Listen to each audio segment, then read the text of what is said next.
All right, and we are live streaming. Meta, I pass it to you. Okay. Hello, everyone. Y'all need to know y'all are in for quite a treat. We want to welcome you to What the Hellscape, unlike What the Hellio. This is Understanding Federal Policy, Advocacy in the Current Moment. Next slide. Okay, so here are the logistics. This meeting is being recorded. You can enable closed captioning. Please share questions in the chat. You can also raise your hand there, and we'll take questions at the end of this web session. We are in a meeting mode on Zoom. You can mute and unmute yourselves using *6 of the mute button on your phone. Next slide.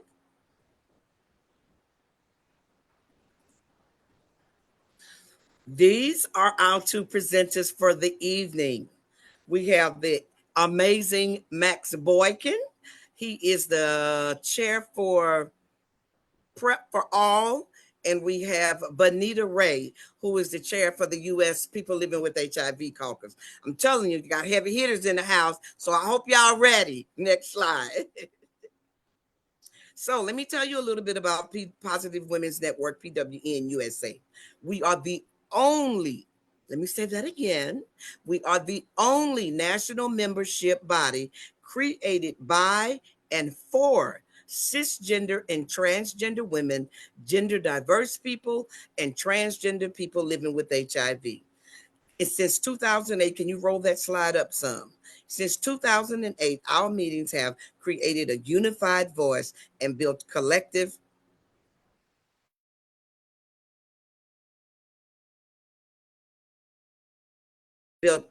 power for women, gender diverse, that we believe that racial and gender justice cannot be divestified for the HIV response and ground our work in collective liberation. Now I need more space. I can't see the rest. My slide won't let me see the rest of this. I apologize. I apologize. Let's see if I can change my view. I can't change the slide, but I can support Okay, here and finish here it we off. go.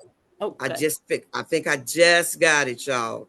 PWN is creating a world where all women, I got it, where all women, gender diverse, and trans people living with HIV can live long, healthy, and dignified lives free from stigma, discriminalization, and criminalization. Next slide, please. PWN Policy Fellowship web series. It's a year-long program designed to support cis and trans women, transgender and gender diverse people living with HIV to build skills and experience in policy advocacy. We are acutely aware that we are launching in the midst of escalating fascism and state terror in the US and abroad. We have structured this year to give participants more tools to respond to new and emerging threats with trusted and emerging strategies. Next slide. Goals and objectives. By the time we are finished today, you will have an overview of federal threats from the current administration, understand how to advocate when there are many political threats, and learn how to prevent burnout and getting overwhelmed. Next slide. Here is the agenda, folks. We're going to do welcoming and introductions. I'm doing that now. And then we're going to do what's going on right now, how to respond to political threats. There will be a call to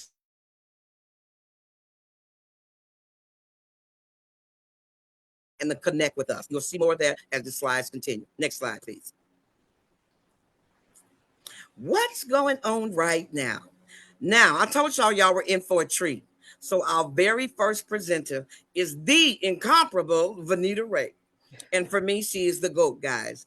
Vanita is going to take this presentation to a whole nother level. And without further ado, I'd like to hand this over to Vanita. Wow, that is such a trip. Thank you so much, Meta. You are the OG, so stop. Can y'all hear and see me okay?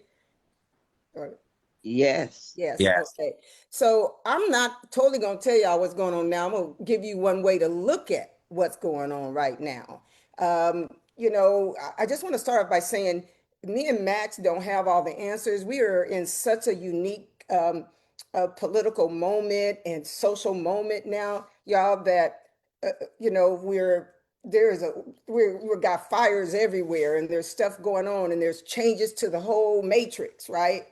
And so we're just going to kind of give you a way to look at it and some things that are going on and maybe some action to take. But we're not in a short-term fight here, and we're not in a situation that you can rely on just what you used to know.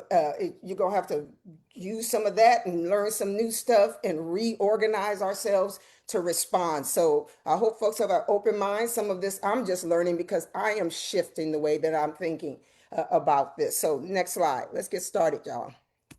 So the way that I'm going to start talking about the framing that I'm going to give y'all, I know when we talk in HIV a lot, we always talk about social determinants of health as a way to look at the barriers that folks are dealing with, and they still exist. But I'm going to talk a little bit about political determinants of health, which I'll be honest with y'all, I didn't even become aware of this term till maybe, I know it wasn't 5 years ago, maybe 4 years ago. But you all, and we're going to talk about the difference and what kind of what they mean. But Project 2025, y'all know what it is. If you don't, shame on you. You don't have to know what the whole thing says. I haven't read the 900-page thing, but I know what it does. It is dealing with political determinants of health. It is changing the system, the structures. It is impacting your voting. It is redesigning. It is rolling back stuff that our parents built or fought for. So, it is, not only LGBT rights and marriage equality, demonizing immigrants. You all know the whole thing. I mean, we got all these men telling us what we can and can't do with our bodies. I mean, we are in a place, and even though I say all that, I remain hopeful, even in rage, even in anger, but always in love. Okay, always in love. So we're going to talk a little bit about the different, but Project 2025 is really about dismantling. Is really more about political determinants of health. Is about stuff that happens upstream, and I'll talk a little bit about the difference in a minute. Next slide. Okay, yeah, they didn't come from nowhere. Political determinants of health, really, like I said, I just heard of them a few years ago, but next slide.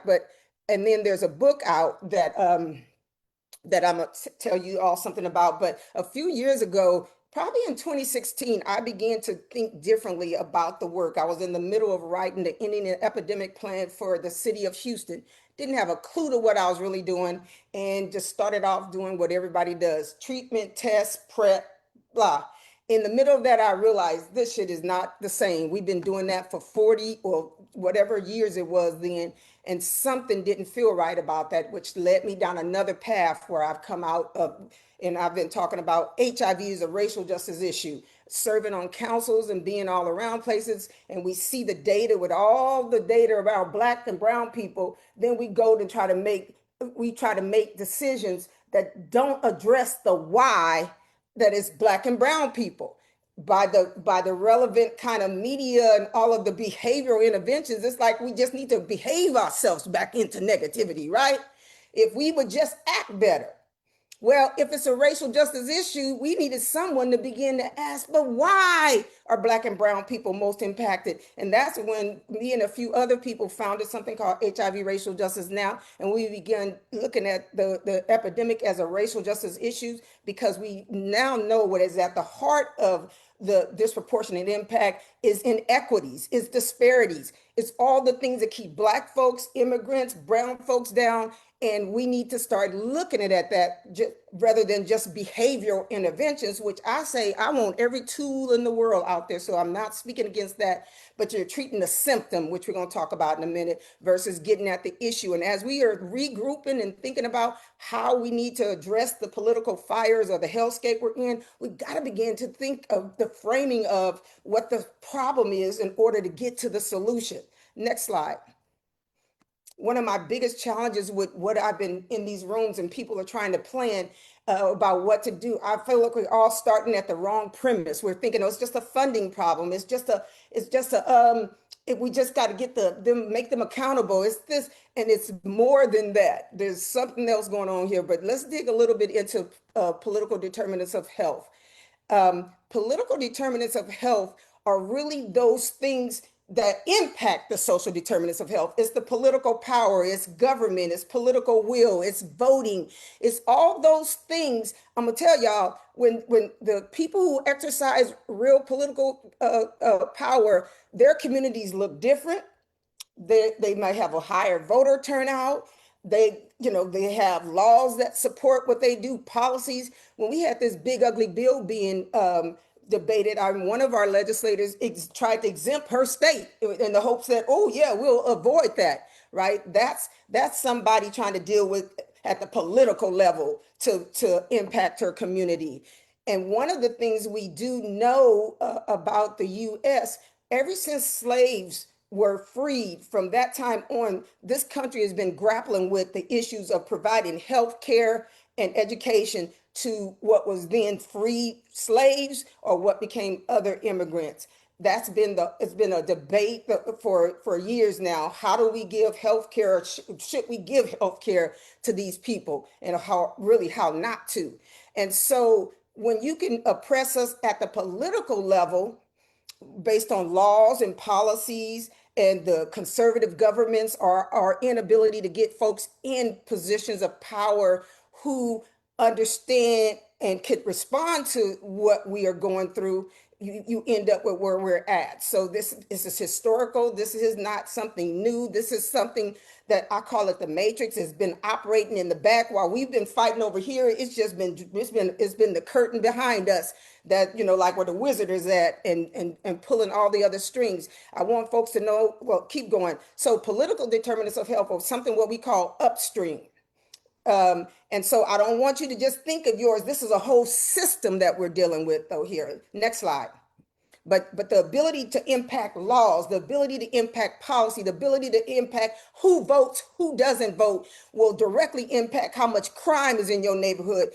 Do you have a grocery store? All of that. So political determinants of health, kind of what I've been getting at, and I'm not going to break down this whole slide today, y'all. I just started reading Daniel Dawes a couple of years ago. The other night, I was listening to an hour-long YouTube video by him, and just incredible. But again, to understand the difference, I call political determinants of health are those upstream things, those upstream powers, the voting, your government, whether, we got some people who said this government is doing exactly what I want, right? We got, those policies that impact us, as opposed to social determinants of health. It's really talking about the effect, the result of what happened at the political level. Is our education worth anything, right? Is our health care? If we didn't have nobody at the upstream level, I guarantee you we're getting shit on the downstream level, right? What our neighborhood and our built environment looks like. Again, we can't solve that stuff just there alone. And traditional HIV kind of our work that it typically works at give me transportation. We're dealing with the social determinant of health. The real issue, we can solve that problem today, but it doesn't fix us tomorrow. It doesn't give us a bigger picture without dealing with the upstream. We're always fighting in the downstream, y'all. I want y'all to come upstream, okay? Just like uptown, come upstream, y'all. That's where the fight is. So if we really want to, we got to get people in power, just like y'all running for office or on staff with somebody. Voting, I'm in Texas right now, and right now they done called a special session and are considering redistricting 5 districts, 4 of which are led by Black and brown individuals. So they are trying to redistrict them to dilute the voting power of Black and brown folks. Right now, that's going on. While we're over here on the fire talking about funding, we're seeing some people. Oh, no.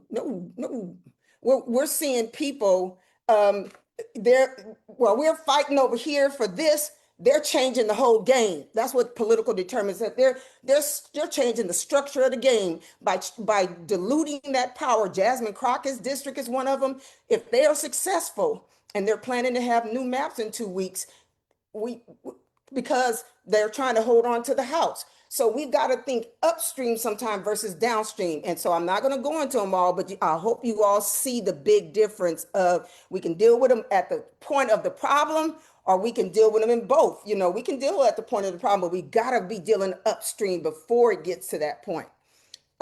Next slide. But we got to be doing that. I don't know if it's plotting. We got to be strategizing.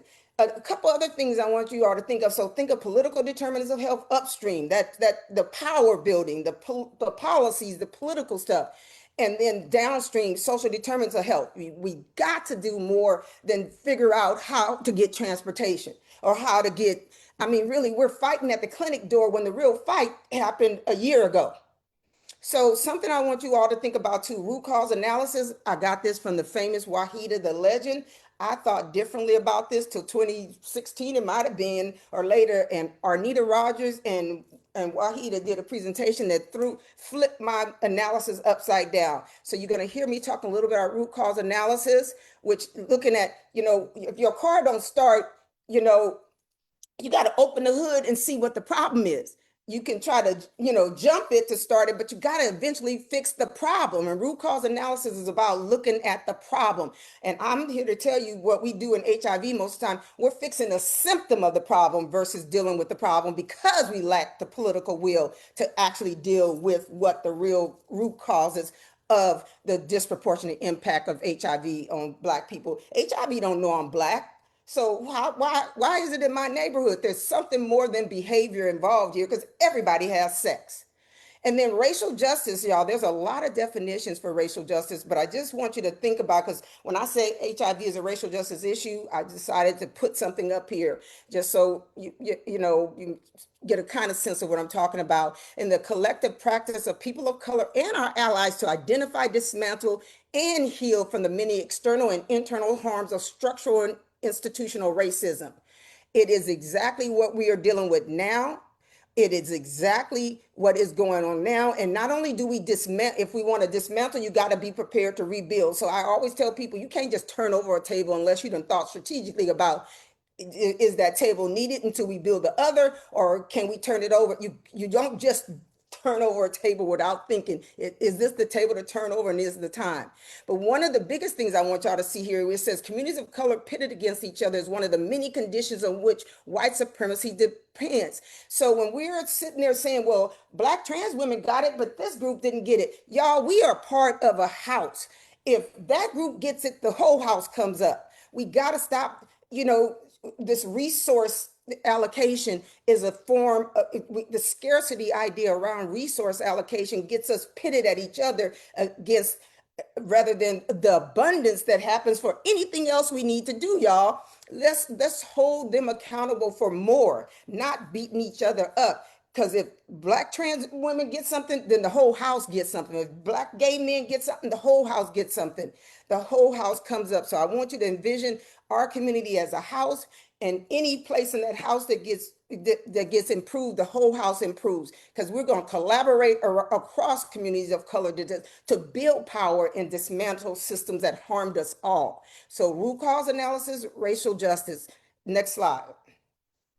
And this is only meant, I'm not going to go into the others, but I want y'all to understand the levels of racism that I'm talking about when I say HIV is a racial justice issue. I'm talking about the institutional and structural racism, that systemic racism, the kind that's baked in shit, that's baked in the Constitution. When you know that it was written when most of us was only 3/5 of a person, according to the compromise reached when they were trying to count how many representatives would the South have. So we became 3/5.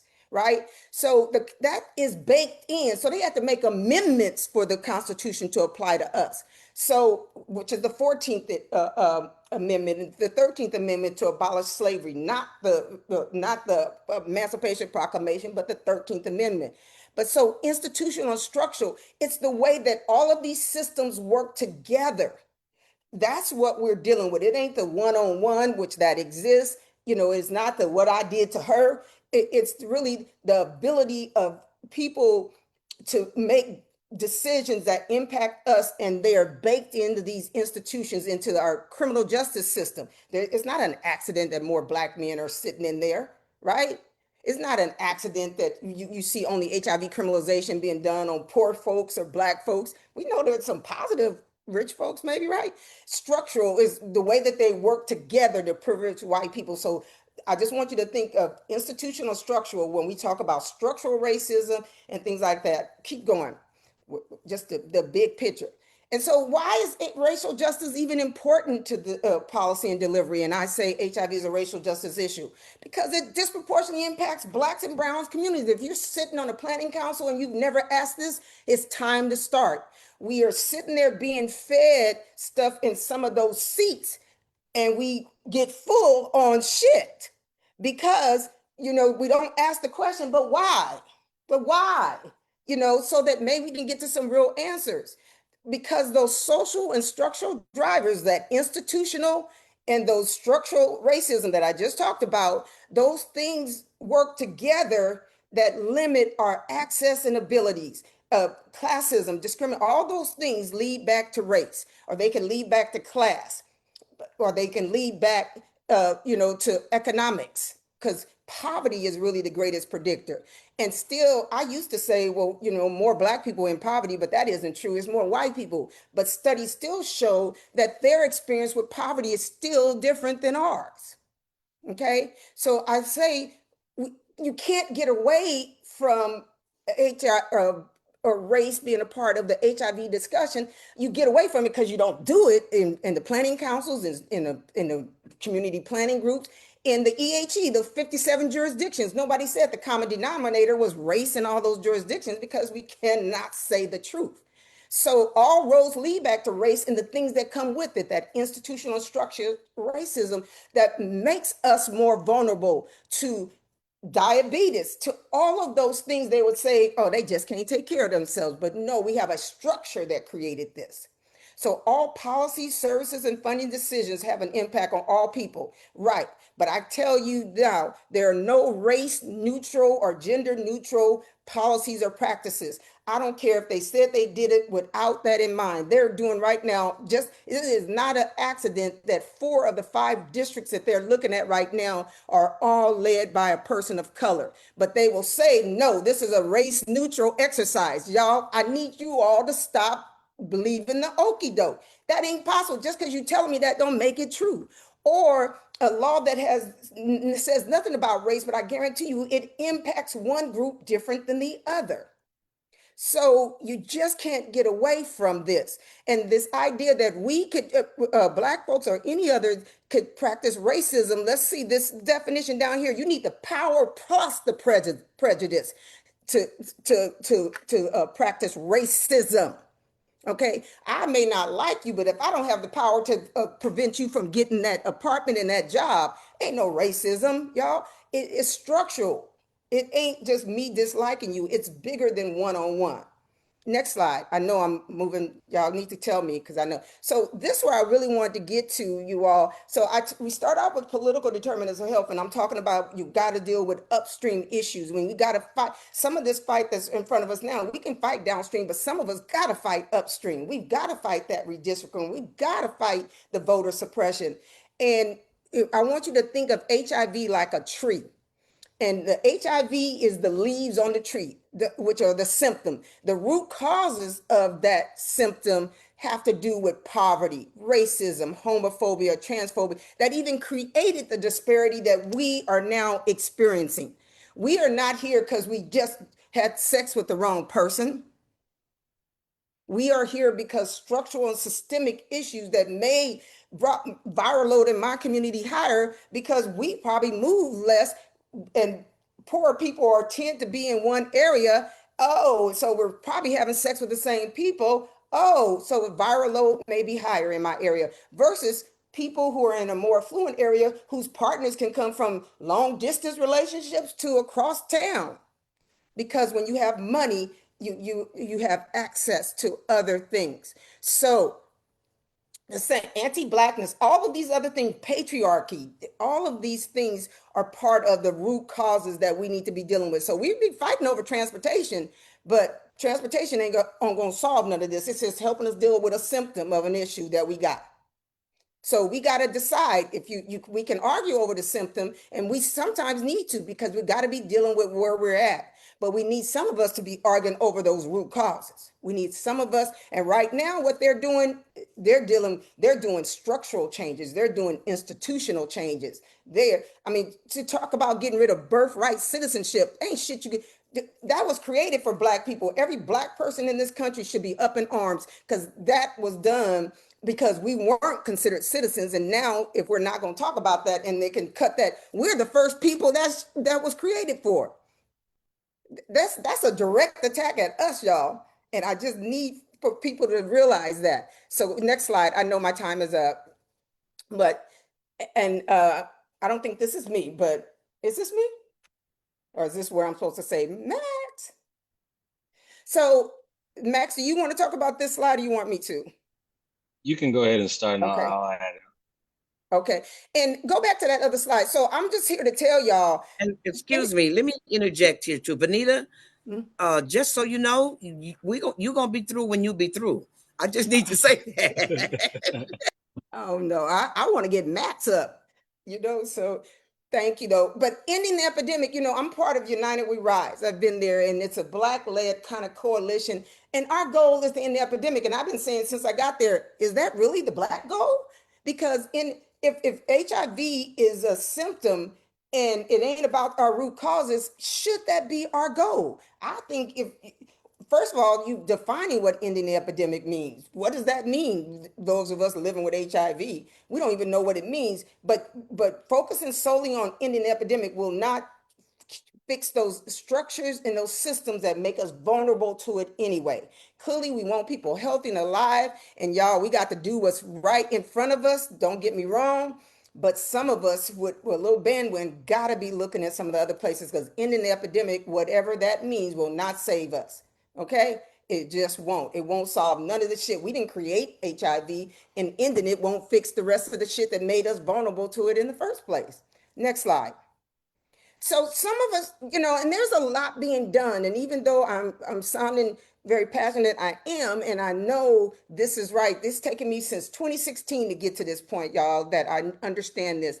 And so there are some resources out there that people have, like Max and Charles Stevens and Nana and others have done. And the Declaration of Liberation, that was started by HIV Racial Justice Now, which we started in 2017. And our goal was to bring a racial justice, have a racial justice response included in the U.S. response, to not deal with race when Black and brown people are mostly impacted, just is unthinkable to us. And so you could, there'll be some resources that they'll share that you can download the Declaration of Liberation, and you can use it for yourself. A lot of organizations are using it.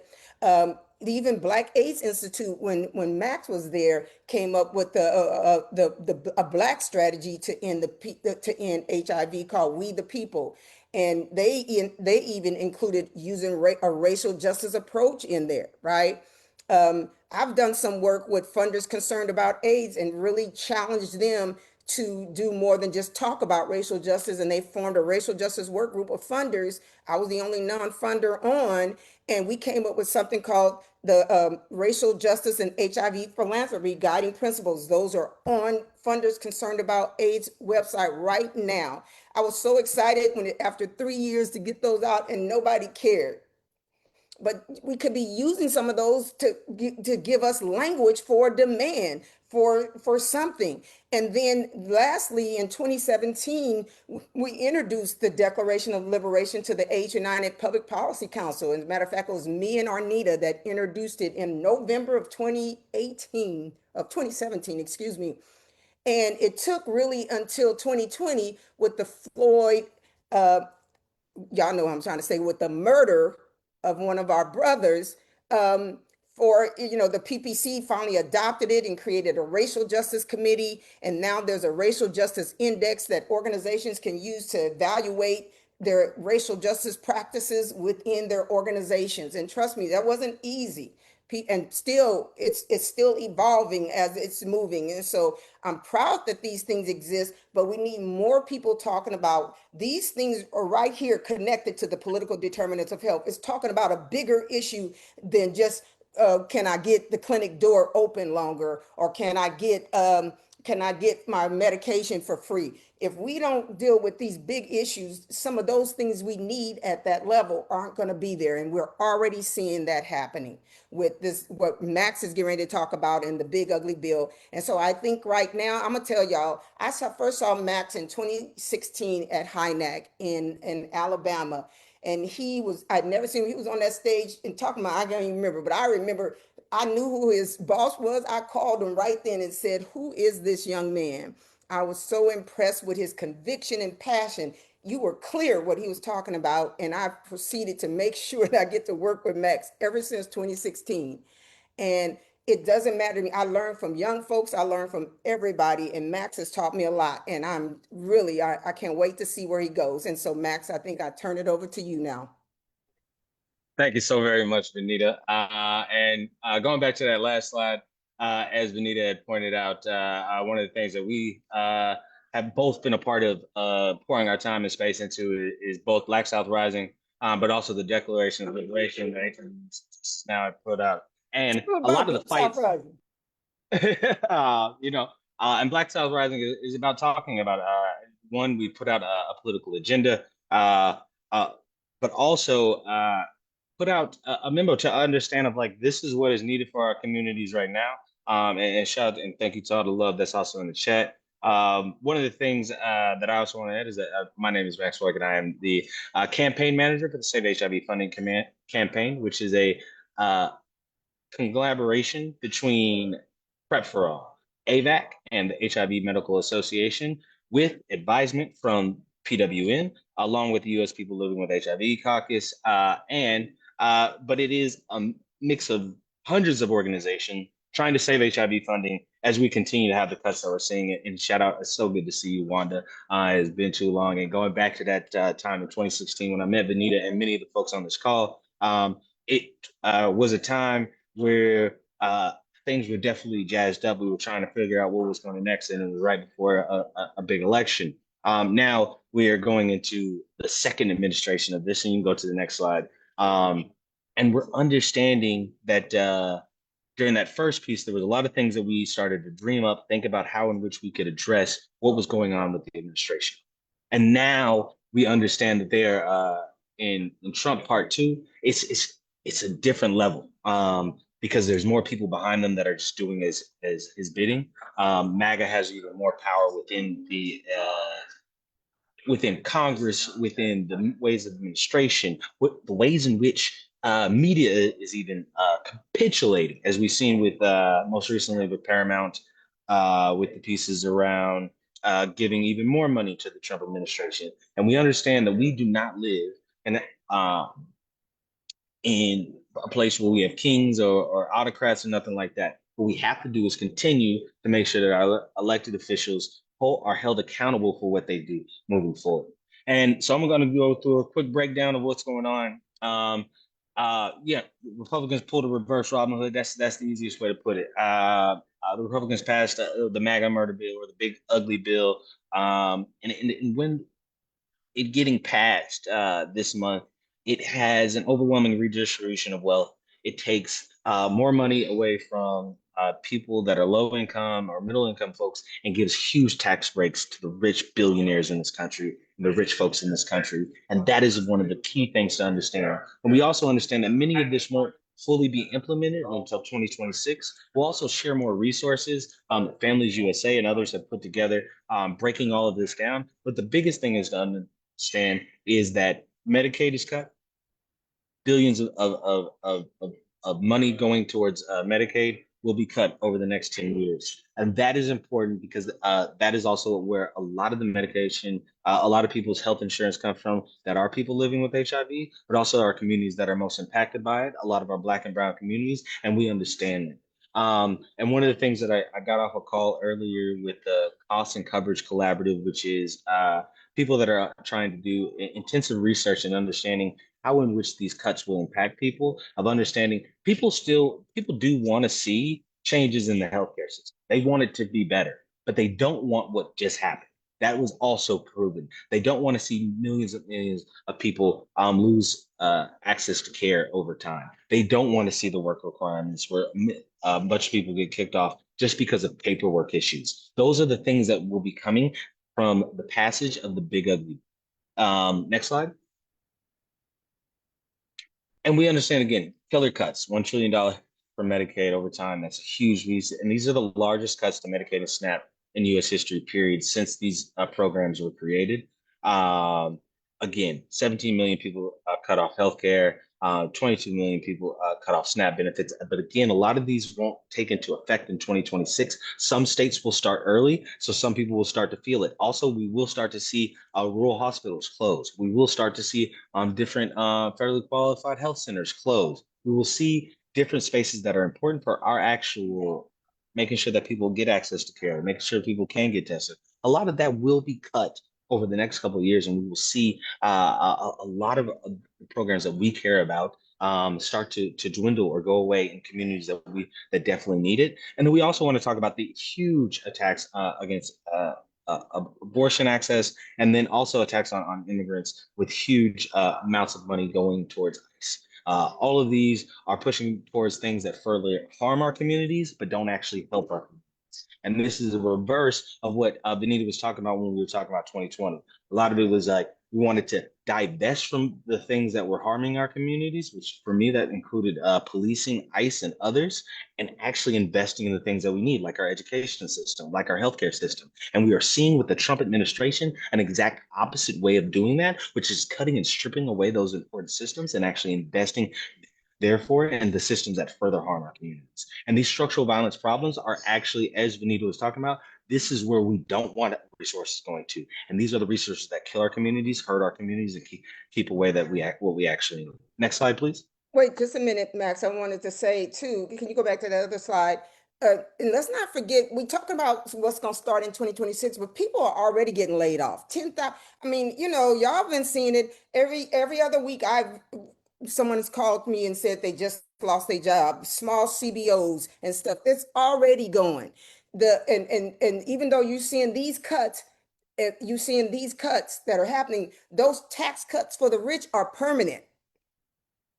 The small benefits that folks are thinking they got were with overtime or tips, which really we can explain better, which are nothing, or only for 2 years, or is it 3 years? I mean, it's only to the end of this administration, but the cuts to the rich are permanent. Okay. And then people are losing their jobs. So you've seen the numbers, y'all. So let's think about what's off this paper. Are our friends eating? Are we getting put out of houses? This is already beginning to happen. It ain't something we're waiting on. It's something we're already seeing. Go ahead, Max. My apologies. No problem, and thank you for that, Benita. Next slide. This gives a short timeline. We've seen MAGA murder bill get passed. There will be automatic increases to ICE money going real quick. And then we're also going to see strips from Planned Parenthood barred from using the Medicaid money. And then this work requirements will not be fully implemented, but understanding work requirements states will start to more and more implement this. And when you also see the ACA enhanced tax premium tax credits could go away, that means more and more people will have less access to health insurance, and also health insurance will continue to rise for many people in America. And that's important for us to continue to look at, because we also will have some midterm elections further that year. And it's important to make sure that we're, tied to see how many people in making sure we're talking to our people in our community so they understand that the reason they lost their health care is because of this decision made this year, and how in which that will impact people going into to the voting booth going into them. And we want to make sure our legislators know. And Myra, this is an important question. It's always important to have connections with both your federal legislators, your state legislators, and those people that are representing you locally.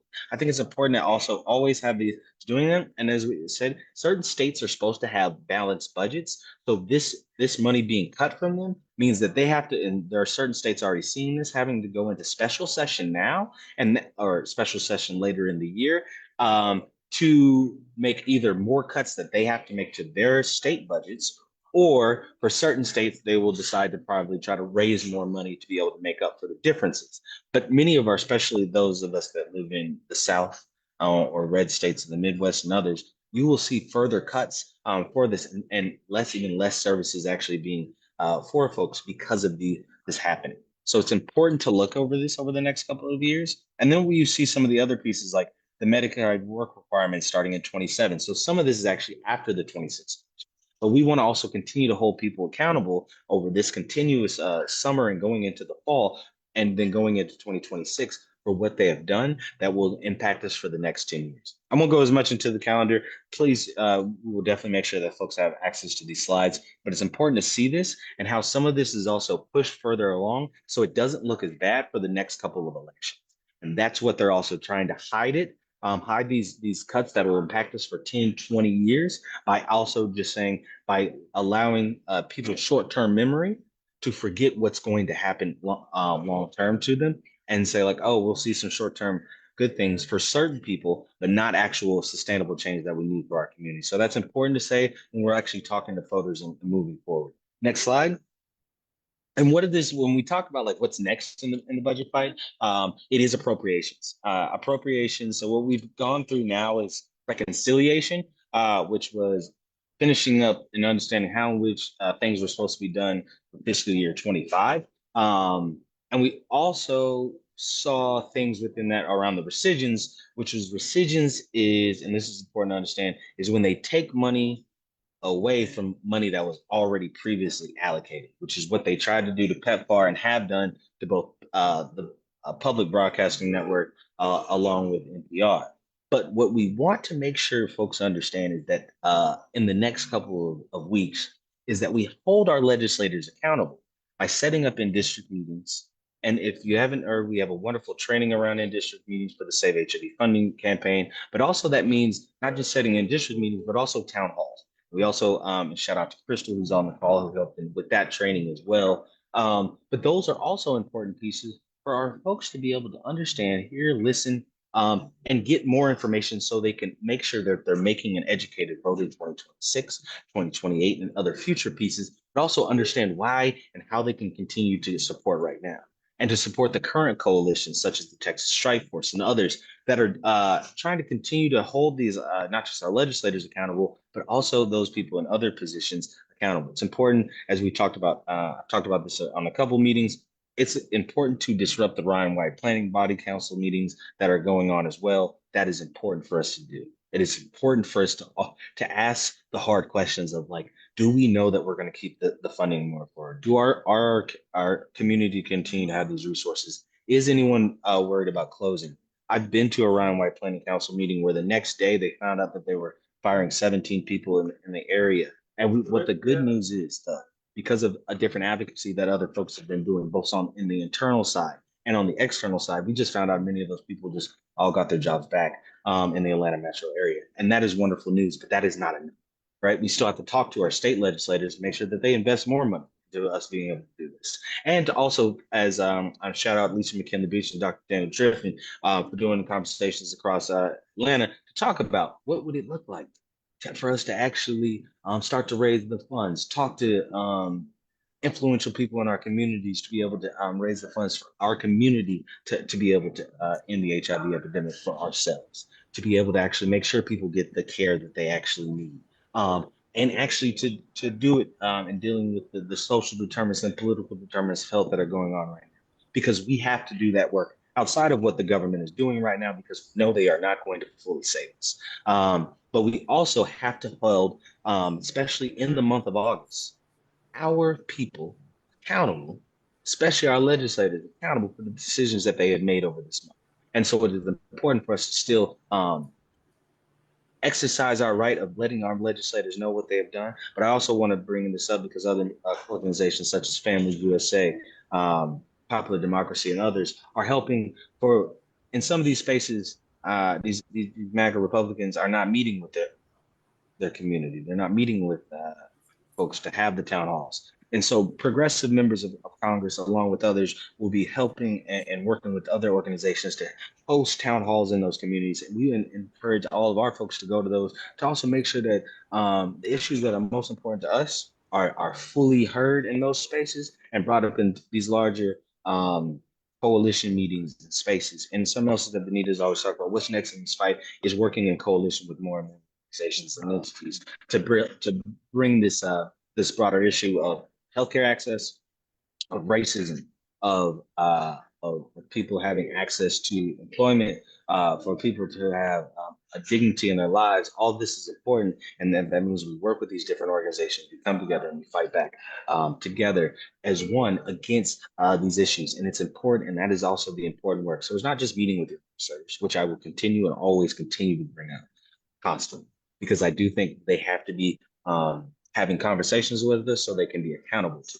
The other things is also building more with our community of folks in locally. And I think that is just as important as meeting with the legislators. And that's why I always also encourage people to do the teach-ins. And then on the third piece, also with that is building coalition with folks that don't always look like us, that aren't just always us and aren't always talking about the same issues, talking about the people that are dealing with environmental issues, talking about the people that are also dealing with immigration issues. I've been showing what I call intersectional solidarity with those communities. As they are attacked, we're under attack, and we show up and fight with them constantly as we continue to shift back. I want to say, like in 2020, we had some big gains, and we had to deal with the counterpunch, and that counterpunch came in 2024 hard, right? And that included in what we're dealing with right now in 2025. But that don't mean that we can't take a little bit, do a little rope a dope, as Muhammad Ali used to say, and come back even harder. And that's the plan. And I think a lot of that is doing the hard organizing work that we have to do. Yeah, and Um, oh, go ahead. yeah, go ahead. I Go ahead. wanted to say too, though, when you say what's next in the budget fight, y'all, the budget fight ain't just at the federal level.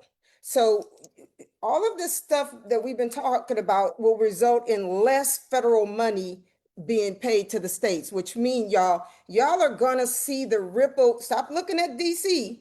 Look in your own backyard, because if less money is coming from the federal government because we've got increased taxes over, increasing tax breaks over here, or we're cutting back this over here, you're going to see less money at your state and local levels. So you need to be going in talking to your city council members, your county people, your other stuff, and how are they, because everybody ain't just looking at their budget today. They need to be looking at 5 years from now.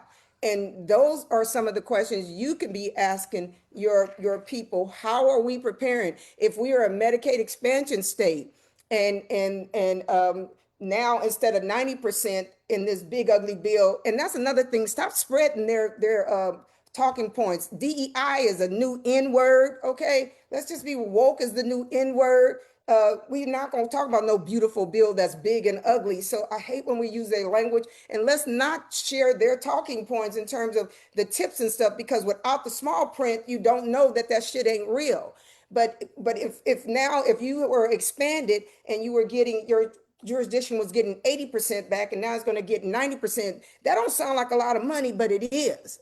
And the amount of people that will not be on. So there's going to be a ripple effect at the states and the cities and the county levels of budget of money from the feds. So we need folks, if you want to advocate in your area, go do that and ask your counties, how are they preparing based on what's going on in Washington, your states, and everybody. Mine, instead of dealing with the flooding that we lost over 100 something people with, we're trying to get rid of the few people of color led representative or congressional districts we have right now, right? So if we can get folks, not only it's a federal thing right now, but that stuff is trickling down. We got California saying, okay, if you're going to hold us penalty, California sends the most federal taxes to DC. Well, we'll hold our federal taxes. Well, that's just a fight in the making, y'all. So I'm not saying to do that, but I'm telling you, it's probably going to get a little messy and ugly. But if you are not in the DC you can always focus on where you're at. How are we planning for the actions to come when you're budgeting at the planning council? How are we preparing for 3 years from now? And I'll stop. But we need you all to be asking the questions all down the line. There's always somebody to ask. You ain't got to be in DC. And if you don't know your legislators, you need to know them. And if you're holding community meetings, you could be doing that and asking somebody who knows something to share at your meetings. So the more we get people informed and get them understanding what's going on. Everybody wants something to do, but I want you to understand what's going on first. I really do. I want you to know how this is working, because you can go talk to your legislators, but the way you hold a lot of them accountable is midterms. All right, that's your first place. But because they want to keep their seat.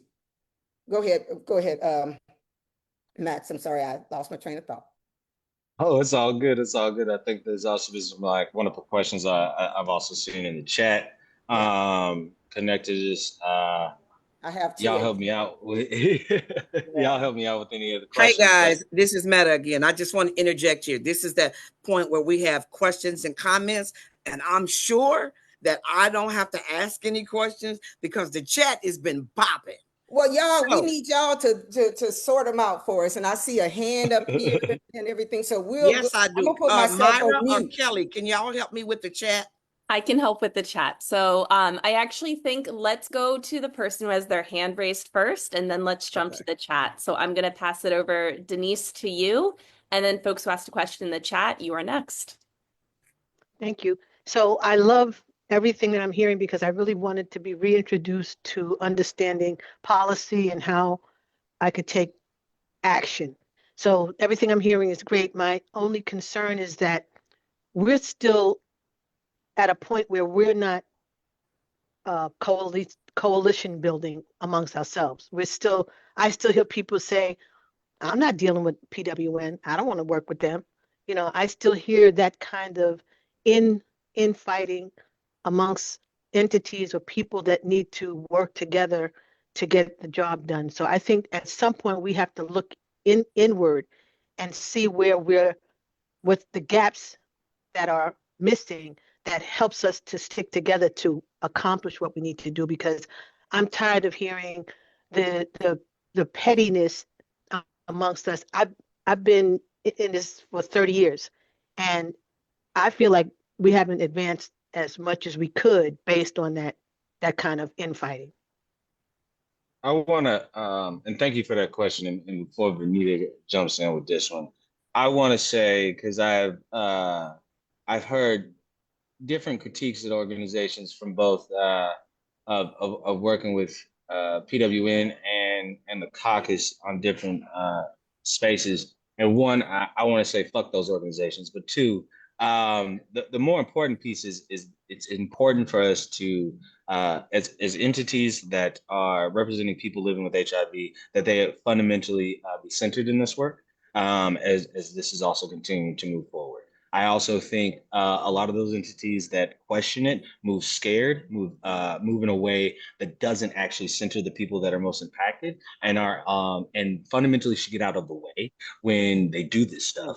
And if you need someone to talk to them or call them out or say anything, please. That is part of my job, I feel like, these days. But also, I think it is important to remind people of MIPA when we move forward and when we're thinking through these processes. And I also want us to challenge those folks that are in different spaces of making decisions around who are they being gatekeepers to the people that need to actually be the hell raisers. And if they are doing that, then they need to get the hell out. Or they need to be gently tapped on the shoulder to be reminded of what's going on. Because this is not the time to do it. A lot of entities are moving in a gentler space, moving in a way that doesn't make as many ruffles because they're scared of what can happen. But that doesn't work for everyday people's lives. And I think it is important for entities such as yourselves to continue to be the hellraisers that you are and show that up in spaces. And as we continue to strategize on how we can continue to do that better, join us. And I'm always about bringing different hell raisers together so we can make a stronger point together.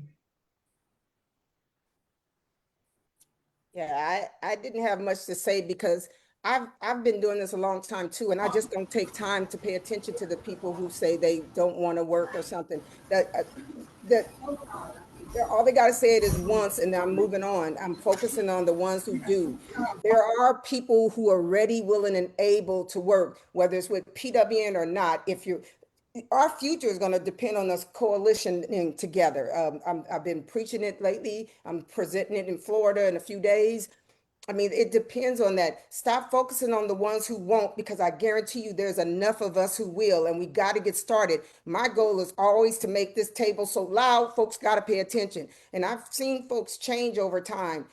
Whether they join us or not, I'm advocating for them too, right? I'm gonna find the people who will. I am not, because I've just learned I'm not worried about the ones who won't. There's enough, and it is our job as leaders to find the spark of where I might can get someone engaged. I've been able to change someone who said, well, I ain't working with them. That will just the question, well, what do you want to work to do? Or given maybe they want to work in their church, or maybe their lane is over there. There are a lot of lanes. All lanes are equal. It don't have to be the lane that we think is right. So if they don't want to, go find the people who do, and let's stop worrying about the ones who don't, because we still got to advocate for them. And hopefully I guarantee some of them are going to come along because they're going to find their lane. Maybe the way we want to do it, PWN wasn't the place. I mean, I see people advocating Black Rainbow Rising, Blackout. The LGBT folks are organizing over there. Black South Rising is doing some work. So folks are trying. There's a whole group of organizations calling themselves the Unified Action Collective that are forming, and there are a bunch of organizations. So stuff is happening in a lot of places, but there's so many fires, y'all. It looks like while we're still sitting here pointing and saying nobody's doing nothing, we need to just be pointing them four fingers and say, what am I going to do? Because people are, find them, call one of us. You'll have some of my information at the end.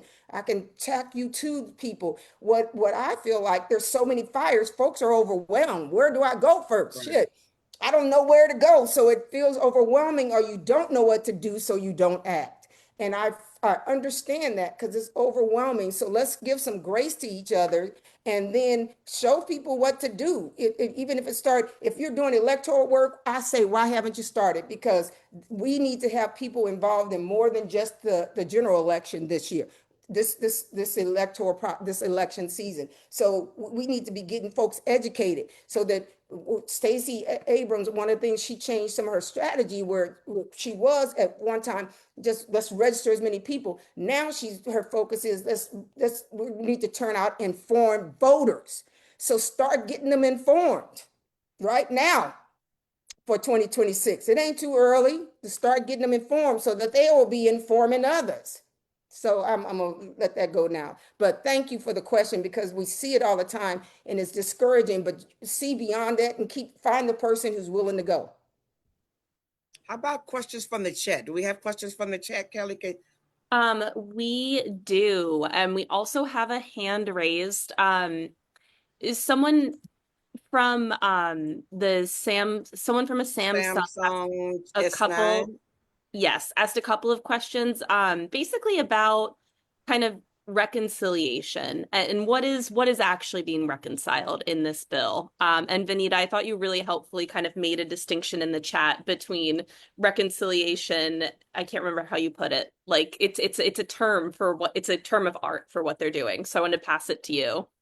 Yeah, I thought, Max, you want to talk about this? I was just saying it's just the name of the process. It doesn't reconcile shit. It's just a vehicle to get done what they want to do. And Max, if Yes. you want to say more to it, it ain't it's shit about truth and reconciliation. This is a Yeah, yeah. sneaky way to get around some stuff, is what it is. Go ahead, Max. I will also say even the use of the term "big beautiful bill," right, is to add language that is not actually true about what is going on. Even the fact of using the term reconcile, there is like Benita said, ain't nothing actually being reconciled. It is a term used for how in which the government is making decisions at those times. Same thing, the rescissions process, rescissions, reconciliation, appropriations is just all different ways of talking about how they either give out or take away money in our federal government. that is the way to break those three words down. Rescissions takes money away from what has already gone out. Reconciliation is understanding the money that should be fully understanding how in which the current budget should be passed. Appropriations is for future. Is the best way to break down the three without going into the exact differences. And Go ahead. no, and that was such a good question. Right now is the time to ask those questions. Let's learn what the budgeting process is. Now is the time to get equipped, y'all. This is not a quick fight that we're in. This is not. So now is the time. Write those things down. Tell PWN what you need to know. So to learn the budget process, so you can play this game better. Because of that, because this thing is complicated, and it's complicated for a reason. So you don't understand it, but it allows them to do stuff with so many votes or without so many votes. There's a whole strategy here that lets them advantage themselves and not have to comply with all of their rules and things. So this is really, it's just a process that they can do to get done what the felon in the big house asked them to do. I mean, and they do this all the time. This isn't reconciliation happens often. So this is not just something that just happened this year. We just didn't pay attention to it before. But I think now is the time for us. Some of us need to figure out and learn this federal process so that we can better engage in it. And then some of us need to pay attention at the state level, and so that we can learn that process, because so many things that they're trying to do that's a part of this and part of Project 2025 is pushing the responsibilities for certain things like Department of Education and stuff to the states.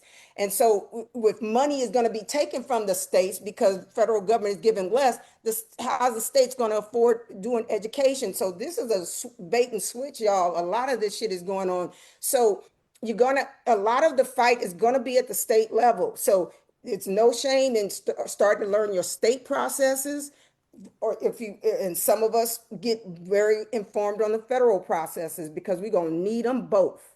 Because abortion, healthcare, a lot of that is gonna get pushed to the state. And well, the abortion already has. And let's be clear, this isn't a new fight. Ever since Black people were freed here, there's been a fight over how do we provide them health care? Are we required to provide? So health equity has been a long-term fight. That's why ACA was such a big deal, because advocates have been trying for decades to get something passed like that and happen. And you see the constant fights, the constant attempts to tear it down, but yet never seen the other side with a replacement either. So just know that what is playing out isn't a new song. They're just I think upping the stakes for this agenda. We got a Supreme Court who will be all conservative and minus two people, and all young, because there's two old men there that are going to step down under this administration, and then we're going to end up with a 7-2 majority. So like it or not, that's going to be there for 50 years.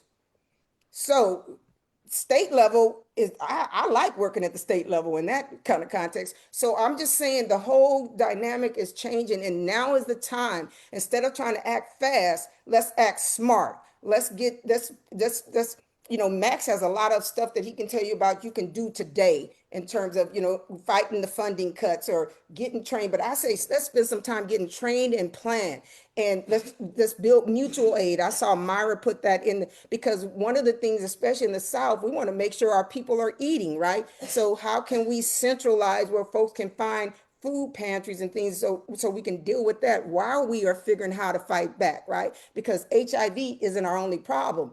HIV isn't our only need, right? My sister needs, and she ain't positive. Right. So how are we going to take care of each other? So mutual aid, we can start, and those, they've got some out there. Some of us can look at how do we find funding to do mutual aid. There's a lot of places where help is going to be needed over over these years going forward. This is not a quick battle, y'all. It's not, tell me what to do tomorrow. No, baby, it's not that kind of fight. I am about to, and this is my only, and I have to say it because I have strong feelings around the use of the term mutual aid. I want to be okay. clear around this, just as an advocate myself, who has also seen a lot of folks do mutual aid work or shift from different levels of advocacy to doing mutual aid. we are not going to mutual aid our way out of deliberation either. And I just want to be clear with some of the folks. It's an important tool. It is a tool like any of the other tools. It's a tool like calling your legislators. It's a tool um, uh, like taking direct action and civil disobedience. I think all of these things are important for us to be able to do and continue to uplift. But I also want to understand it is also, if you are something to think about, is not to create out mutual aid from scratch. Think about the different food pantries that are in your communities. Think about the ones that are already doing it, who will have funding cuts coming over. How do we support them and also make sure that they also have what they need? How are they also politically educated? Could you offer to be the person that politically educates people while they're also giving out the food in those different communities? I think that is all very important.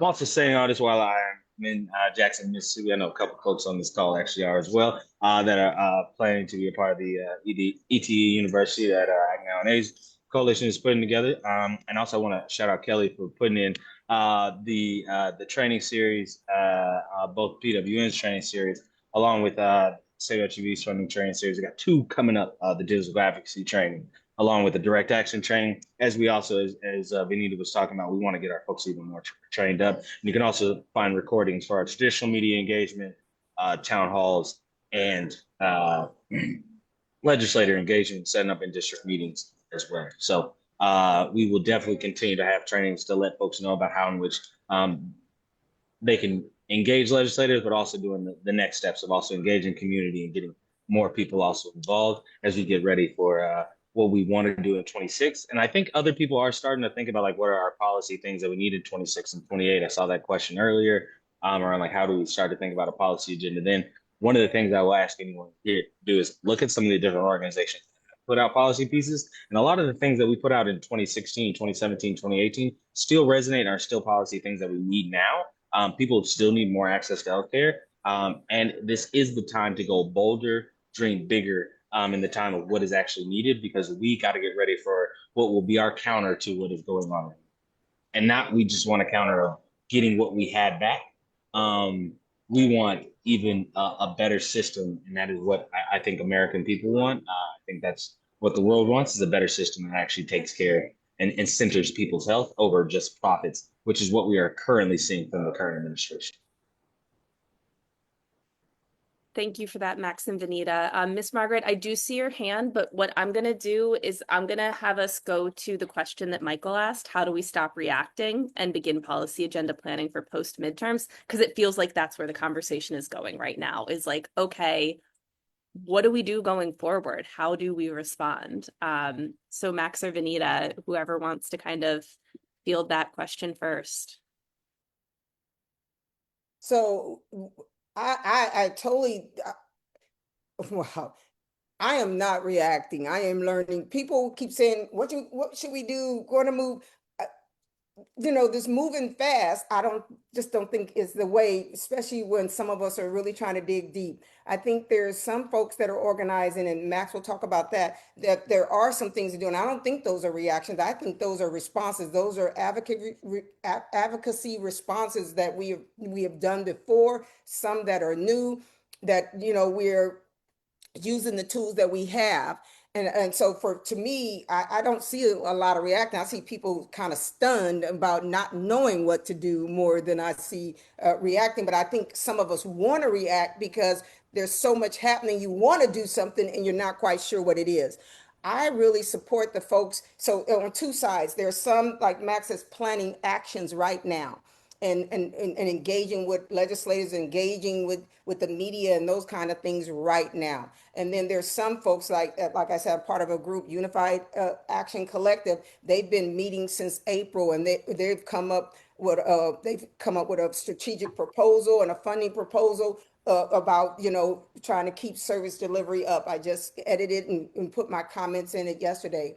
Black South Rising is an organization that Max and I have started that will be holding a series of community meetings, what we're calling think tanks in the South. In the next few months, we'll be holding a funder one to talk about resourcing strategies in this political climate for the South.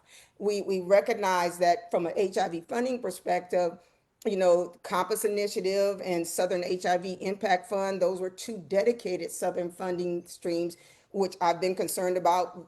We've been seeing wind down for the last 2 years, and I've been pushing behind the scenes to try to get something done. And so Black South Rising is working with AIDS United and the Compass Initiative, and we will be coming out in the next couple months and through the beginning of next year with some think tanks, some virtual stuff, some information that you can even hold your own meetings and get back to us as we try to develop our own resourcing strategy for the South, from terms of building political power, increasing civic engagement, increasing our knowledge of the democratic processes, building political power, getting our nonprofits stronger and diversified in the funding so that when one funder goes, we are not just dying.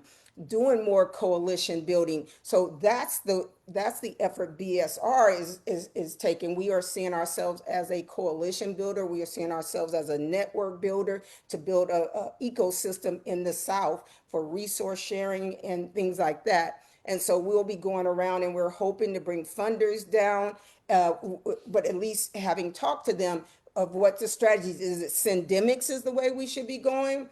So there are people doing things, but I just don't think the quick reaction is the best reaction unless we're using the advocacy tools that Max has been talking about in terms of work, because they have a campaign going with people from all kind of places that are working on specifically around the funding stream, which is important, and getting out other messages. I'm also chair of the caucus, and we have a big community meeting coming up on July 31st. I hope you all have seen, we've got a link out for a survey. I think I last saw 45 responses to it. We love more. It'll be open to August 15th. We've extended it, where we want you all to start sharing your stories video on your phone, just your video stories, short stories, and upload it so that we can use how we see fit, so we can control our own narrative. I want to know what's happening in your communities, but I also want to challenge you to know what's happening there. You're not just sharing the story and putting it down. Have you went to your city council? Have you talked to your people? Do you know what's going on there? So I don't feel like I agree with you. How do we stop reacting? There is a desire to act because we see so much shit happening, but since there's so many things going on, you can't swing at them all. I'm happy to see people stopping, breathing. We're getting ready to have a BSR retreat in October where we're coming out with our plan, because we recognize this is a long fight. We know liberation is a journey to us. Okay, liberation is Black history, but it's a journey, and we want y'all to join the journey. This is not a quick sprint. So I'll stop there. But people are responding, planning, and trying to get together. But those who want to react, we just don't know what to do. I want to do something, and it's just, you can't, there's no one fix for what's going on now. Like I said, the Texas legislature, what it's doing right now, and I don't hear a lot of talk about it because there's so many other fires, and that is by design, y'all. It's by design. So Max, you want to answer this? Hold on a minute. Um, I have a question. This is meta, y'all. Y'all probably answered you're breaking up, Meta. questions that I have written down on this paper. Advocate, but also an advocate that's a member of the Ryan White here. Those documents that you shared about the liberation and what Black folks want and their strategies, is that the kind of information that I, as a person with lived experience, need to be sharing at the Ryan White Advisory Board? Are those the kind of things that I need to educate the folks that I come in contact with? I'm not as mobile as I used to be, but there is a lot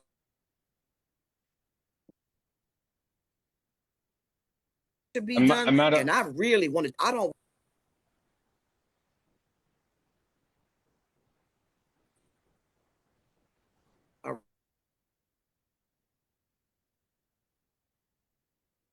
So Meta was in and out a little bit. But I think the question was around specifically, sorry, y'all. Meta's a little in and out right now, but I think the question is like, how can I mobilize the kinds of spaces I'm in, like a Ryan White Planning Council? How should I be sharing information with them? So I Thank you, would Kelly. I would say not just bringing it to your Ryan White Planning Council, but also the people that you trust within the council. I think I've always talked to people in the meetings before the meetings, and sometimes our community needs that in order to make sure that we're all on the same page and understand what we're able to do.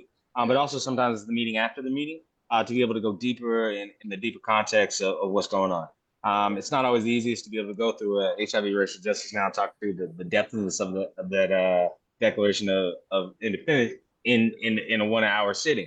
But if you do it with a couple other people, and maybe you invite some of us others that were also a part of creating it, which I'm more than willing to do, to be able to just have a conversation around what that means and what that would look like in local implementation.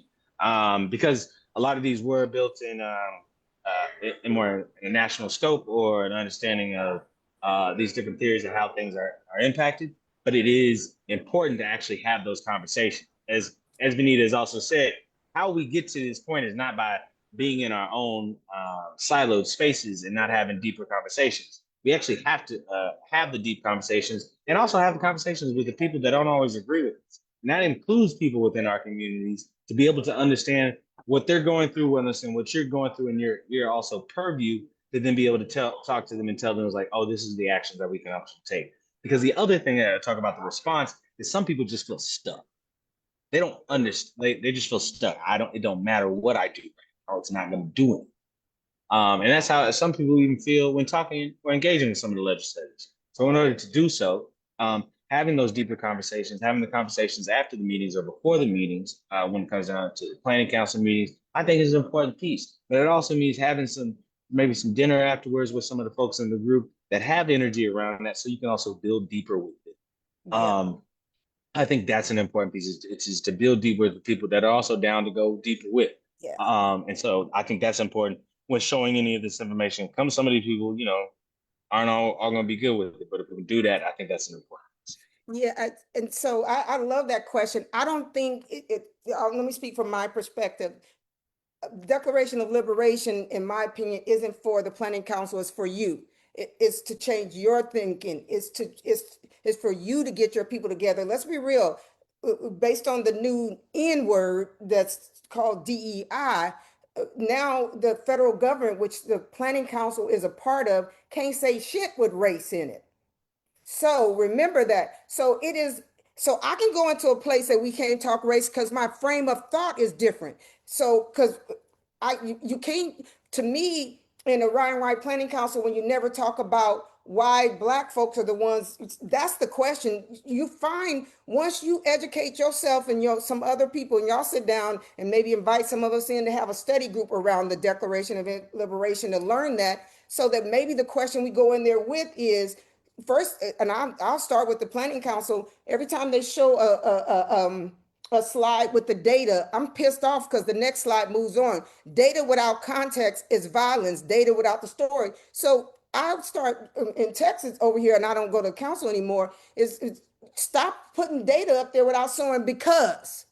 You can start some of that. Just so there's other ways to begin changing systems without giving them that paper ain't doing no good. You understanding what that paper is about is the important, or getting a group of y'all so that y'all begin to go in and saying, well, how come we're not talking more about race when we're coming up with the solutions? Shouldn't we be talking about why Black people and women are so impacted? You don't have to say we're going to bring up Declaration of Liberation, but you begin to understand so that when you're doing priorities and allocations, you're thinking, are we doing racially just work here? They may not care, but you can care as the individual. So let's not give them something and then we get mad because they don't use it. I want you to use it. You get you a group of people that said, and then you all might could come up with a couple suggestions that you can make to that planning council that you develop from reading that will begin chipping away at some of the stuff. They can't go all the way there.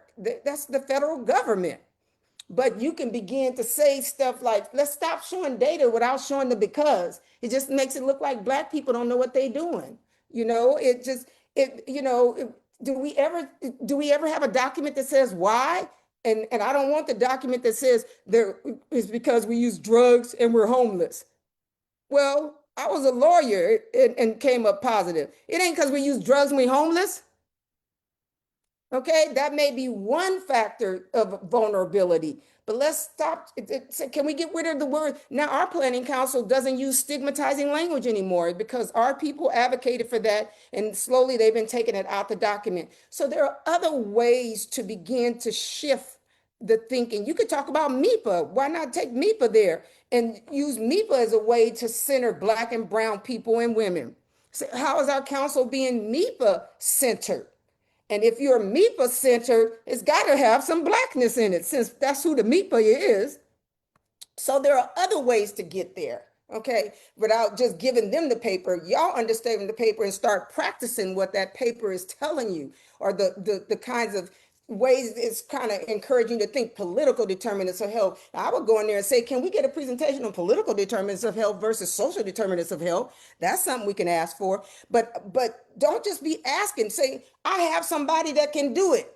We're not here asking. Let's stop getting out of that position. We are coming in saying we as members here think this is something we need to do, and let's put it on the table for a vote. We're not asking permission, damn it.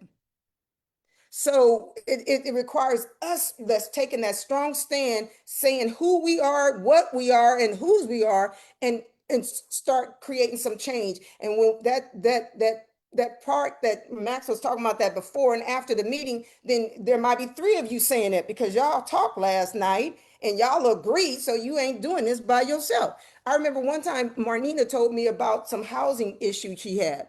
And I said, come to the council. She was like, but I don't want to go there. Yeah, come. I knew that the person who gave her that bad information sat on that council. And doing public comment, I wanted Marnina to come in there and sorry, Marnina, if you're still here, but and say what was wrong. Marnina did, all nervous, and came in there and then was leaving. Well, I didn't say a word. The person who gave her that misinformation and didn't share it right, I saw her follow Marnina out the room. Now, I didn't tell Marnina I knew that. All I said was, come share that story here. So you can arrange public comment as a way to come in and get some shit brought up, okay?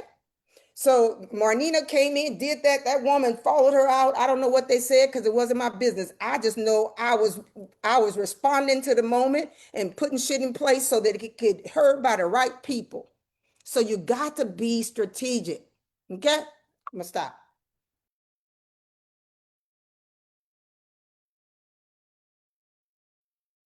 Beautiful. Thank you, Vanita. Thank you, Max. Meta, I'm not sure if you're able to speak. How about now? Can you guys hear me Yes, now? we can hear you. All right. Wonderful. Do I sound like the real McCoy now? Yes. All right, Yes. All right. It's I'm gonna for time switch us over to our closing thoughts slide. okay. Y'all, I told y'all were gonna be in for a treat. Y'all, it didn't just blow y'all minds, it blew minds too. I told you I'm coming back in another life as Vanita Ray and Maximilian Bork. Coming back as both of them.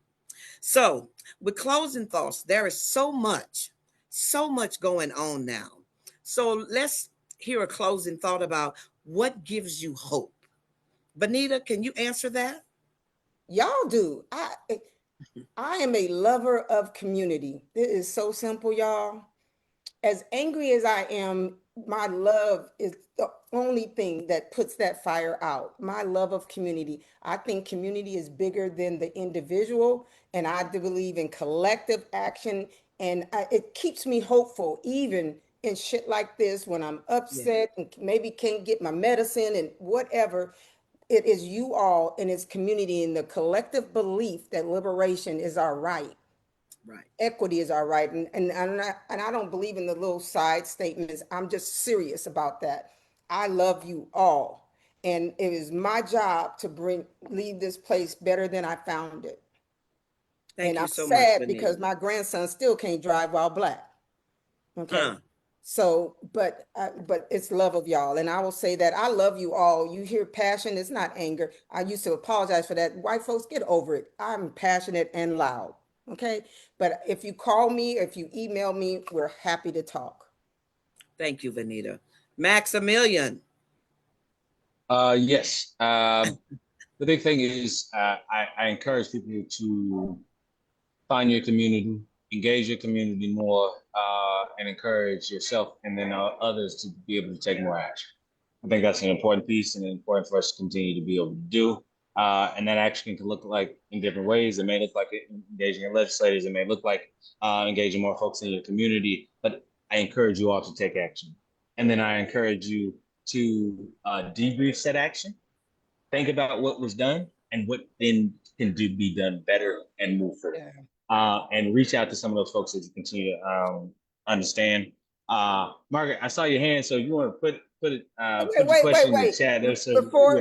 Before Martha, I want Margaret though. I told y'all I was working with a student from Grambling, and I see him on here. Billy Holloway, what's up? Just wanted to shout out to you. I see you in there. Okay, Margaret, what you got? Okay, well, I've learned so much, of course. Thank you, Bonita, for that excellent presentation. You're my girl.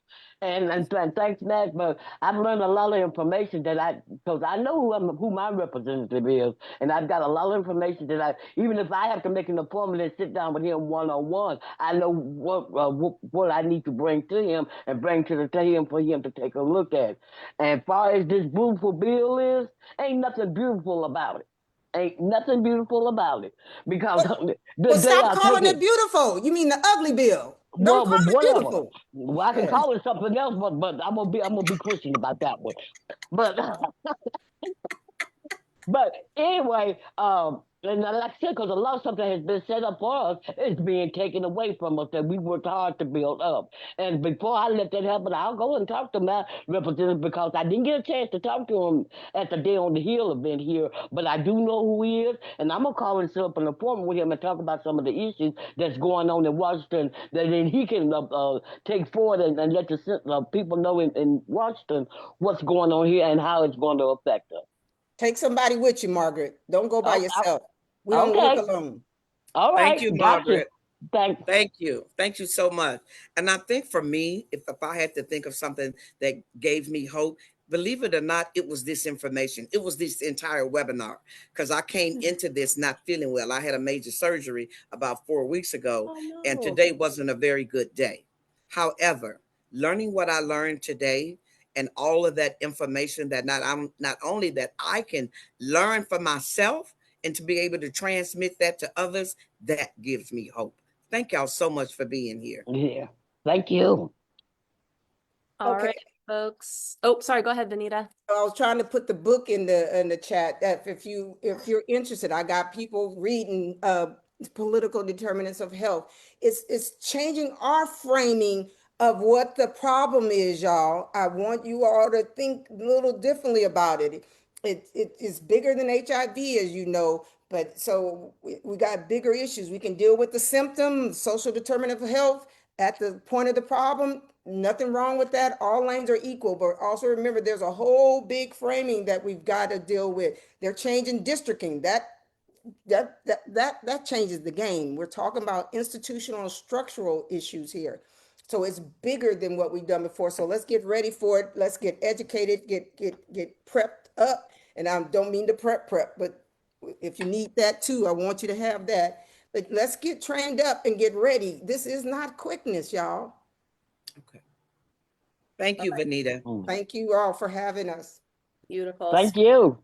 Speaking of trainings, I hope you'll join us for our next trainings in the PWM Policy Fellowship web series, which are going to be on racial justice and Black liberation and gender justice and trans liberation. I'm going to put that link in here. Also, the Save HIV funding campaign is running really wonderful trainings as well. So I'm going to find those and drop them into the chat in 1 second. I also just wanted to note, one of the things that we heard from our speakers was like, throw down with organizations you trust. So I'm going to put in some links to how you can find some organizations that are here today. As well as one of the things Benita was talking about is like, take your time, think about what strategies work for you best. So I'm going to put in a resource from Interrupting Criminalization that talks about how you can learn more about those strategies and deeply invest in them. And with that, Benita or Max, anything else you want to say while I go grab the Save HIV funding ones? I want to say too that if you're having a community meeting, you got 5 people, invite somebody to speak. You know, you can start your own. Don't just hand this to somebody and drop it. meet with a couple people and figure out how we can work together to do something, y'all. And bring somebody in to talk to y'all. Educate what you learned today. Take this and educate somebody else with it. Okay. Thank you. I'm really gone now. No, Thank you're y'all not. so very much. Thank y'all so very much for having me. And it was a pleasure. Thank y'all for Y'all were always amazing.